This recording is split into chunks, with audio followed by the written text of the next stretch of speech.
ஓம் சக்தி. ஓம்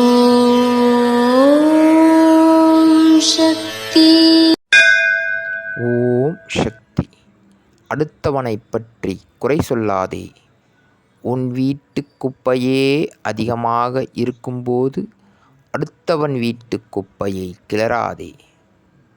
சிறிய காரணங்களானாலும் அதற்கான உணர்வும் உழைப்பும் அவசியம். ஆன்மீகம் வளர, நல்ல எண்ணங்கள் வளர அருள்வாக்கு படிப்பது அவசியம்.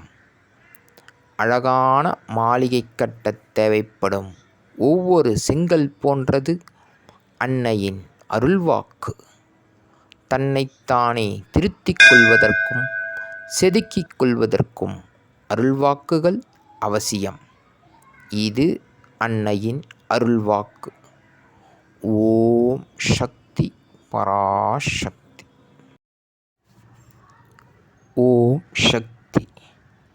சக்திகளே, உங்களுடைய கருத்துக்கள் மற்றும் அனுபவங்களை கீழ்காணும் மின்னஞ்சல் முகவரிக்கு வீடியோ வடிவிலோ ஆடியோ வடிவிலோ எங்களுக்கு அனுப்பவும். மற்றும் மறுவூர் மகிமை யூடியூப் சேனலை சப்ஸ்கிரைப் செய்யவும். ஓம் சக்தி.